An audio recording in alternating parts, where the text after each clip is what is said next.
Hello everyone, this is Tarun from Testing Gyan. Today we are going to discuss a very important and very interesting interview problem, which is set matrix value to 0. So this is a question of array data structure.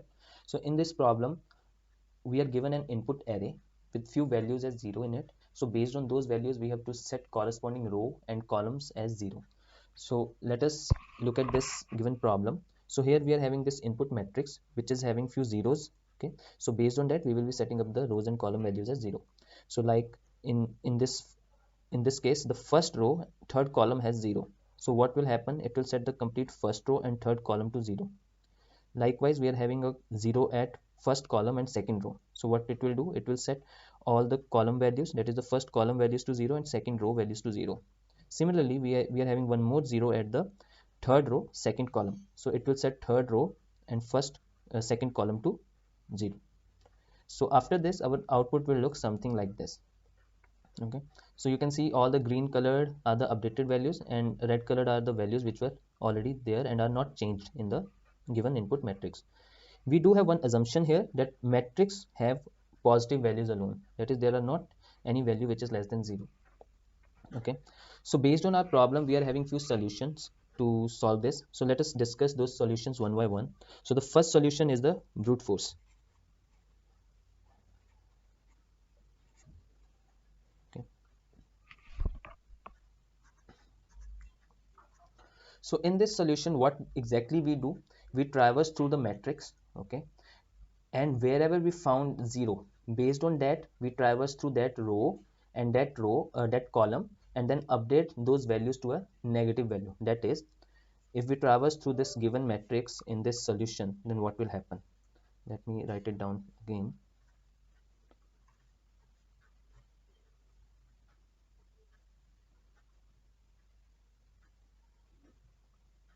Okay, so this is our matrix.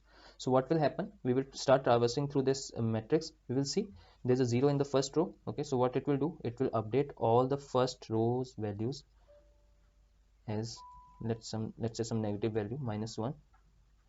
Okay, and all the corresponding column values to -1. Okay. Similarly, we are having 1 0 here. So what it will do, it will update the corresponding row and column values to -1. Similarly, we are having 1 0 here. So it will update this one and -1, and this one is -1. So you can see uh, based on this, we have updated the matrix values. Now what we will do, we will again traverse through the matrix, and wherever we find -1, we will just update that to 0. So 0 0 0 0.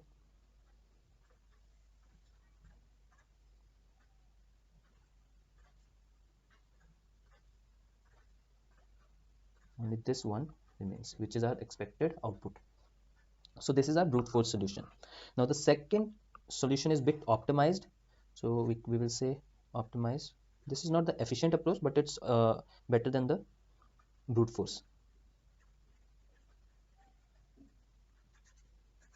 In this approach, what we do, we create two dummy arrays, one for the row and another for the columns, like here.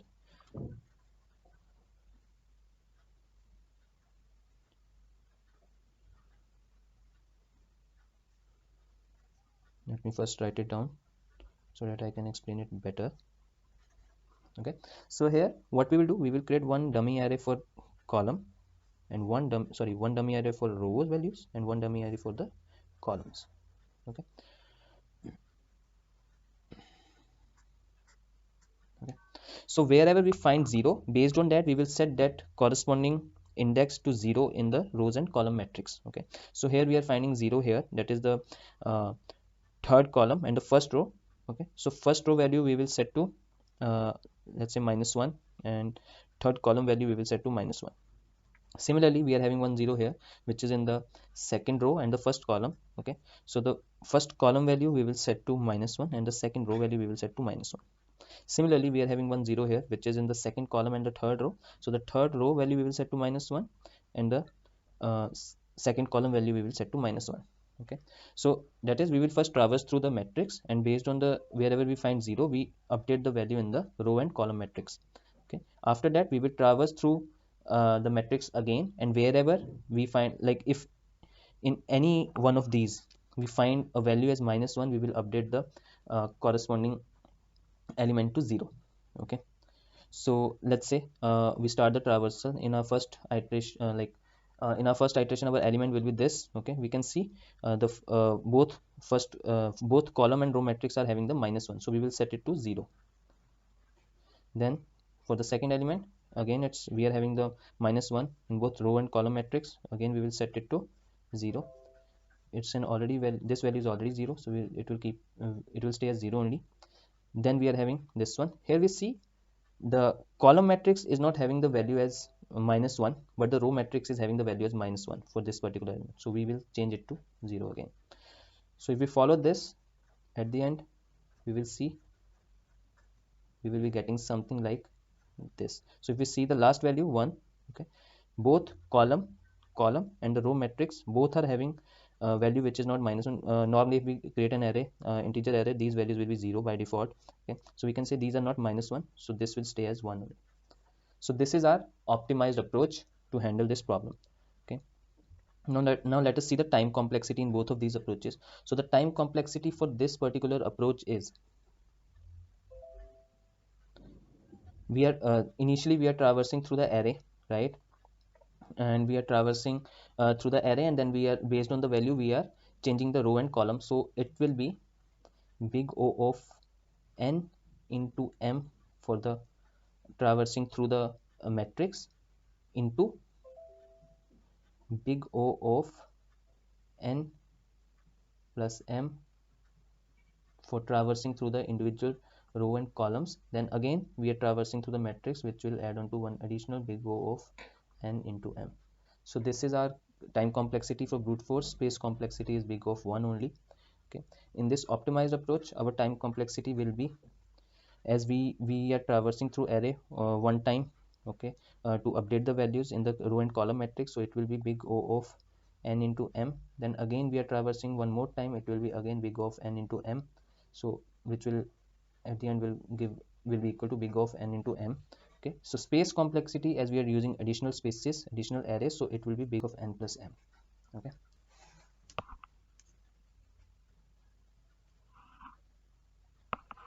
now let us see our final approach, which is the efficient approach.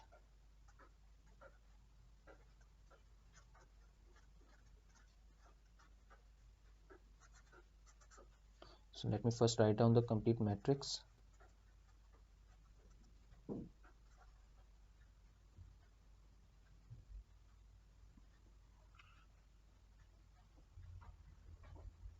So in this approach, what we do not create any additional arrays, or we also call them as marker arrays.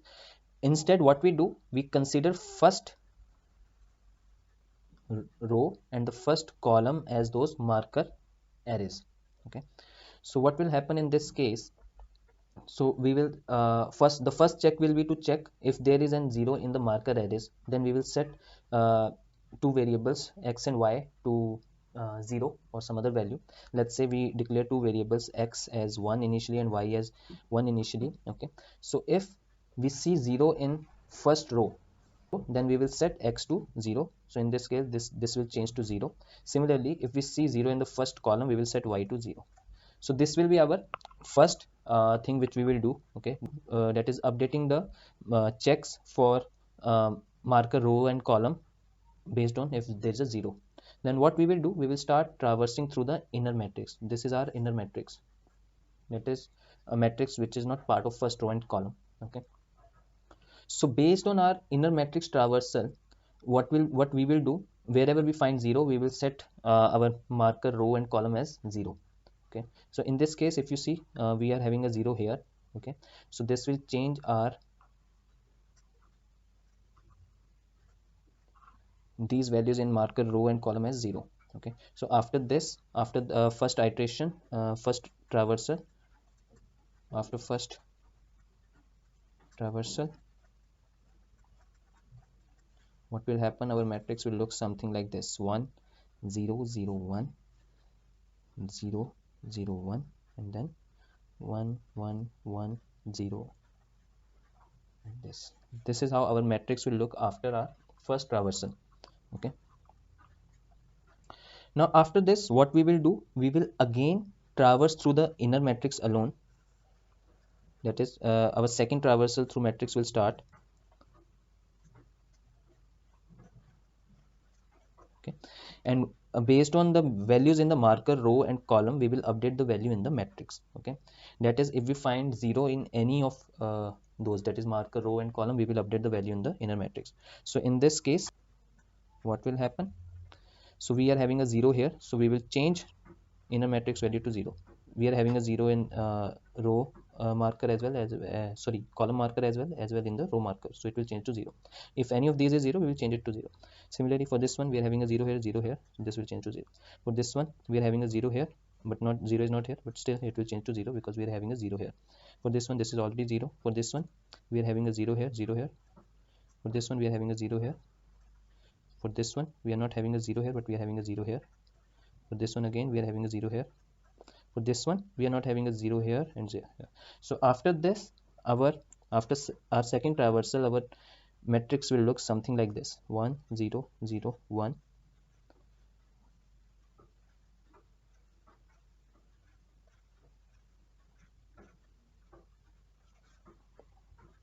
Okay, so now after this, what we will do, we will traverse through first marker row and marker column based on these values. That is, if check for marker row is equal to 0, then we will update all the values of the marker row to 0.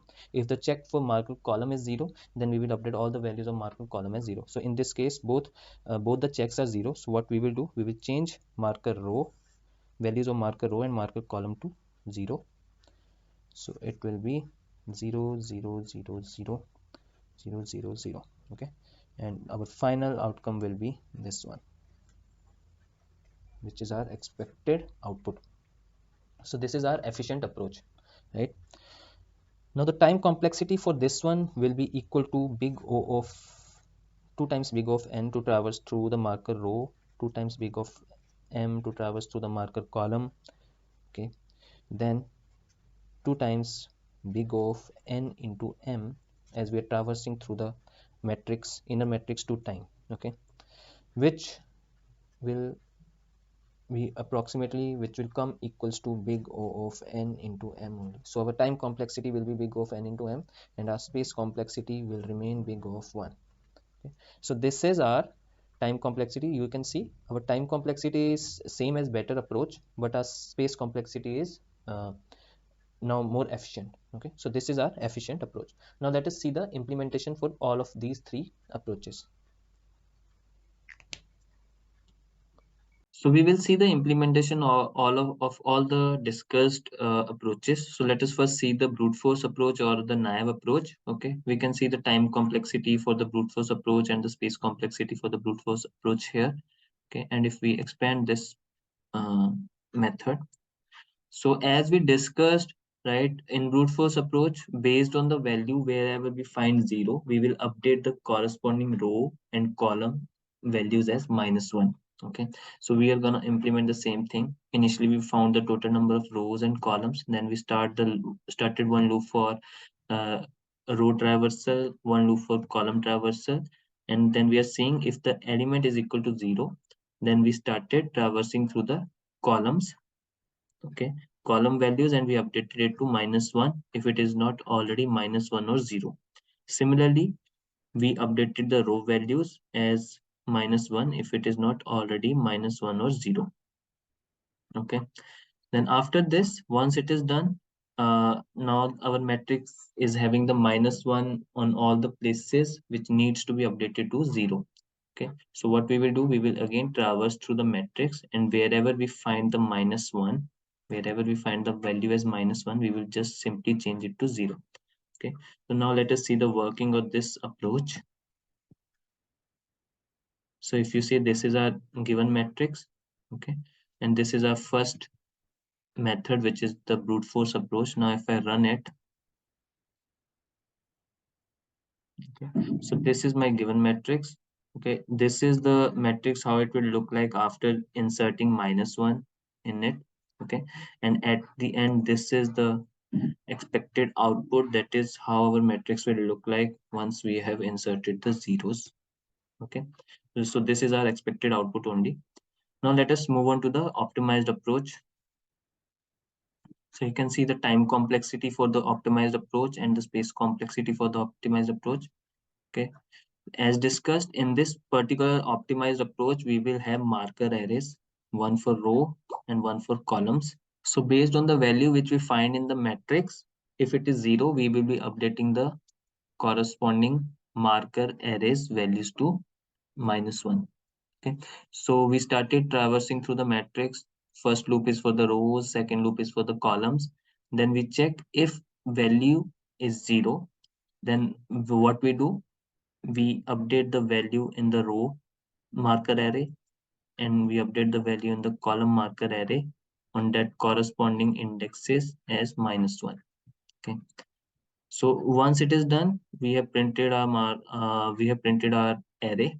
Okay, and then we are again traversing through the array. Now this time what we will do, based on the values in the marker array, that is whichever index is marked as -1, we will be updating the value in the input array, input matrix. Okay, so we are again traversing through the matrix. Okay, then we check if that value is not already 0. Okay, then go inside and check if any of the value in the marker arrays on that index is -1, then just simply update the value in the matrix. Okay, so this is the implementation. So at the end we are simply printing it out. Now let us see the working of this implementation. So this set zeros b is the method for that implementation. Now let me run it.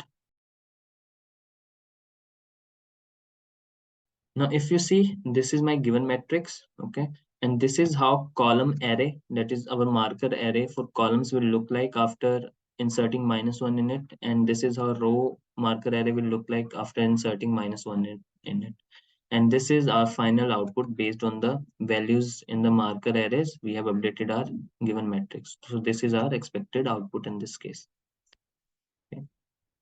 Now let us see our final implementation, which is for the efficient approach. Okay, so you can see the time complexity for the final approach and the space complexity for the final approach. Now in this particular approach, as we discussed initially, what we need to do, we need to create two checks. Okay, for the marker arrays, that is in this case our marker array will be the first row and column of the given matrix. So we initialize two checks. So if there is a 0 in first row, we are changing x to 0. If there is a 0 in the first column, we are changing y to 0. In our given input, these both values will get updated to 0. Okay, because we are having a 0 in both first row and first column. Then we start traversing through the inner matrix. So you can see in this case, we are starting from 1 instead of 0. So if in our inner matrix, if the value is equal to 0, then we are updating first column and first row value to 0. Okay. After this, once it is done, we are again traversing through the matrix, again traversing through the inner matrix. So wherever we find value as 0 in first row or first column, we are changing a value of the inner matrix. So if either one of those is having a value as 0, the inner matrix value will change to 0. Okay. After this, based on our check, if our x is changed to 0, that is check for the row is changed to 0, then we are updating all row values to 0. Similarly, we are based on the check for the column, we are updating all column values to 0. And at the end, we are printing our matrix. So let us see the output for this particular approach.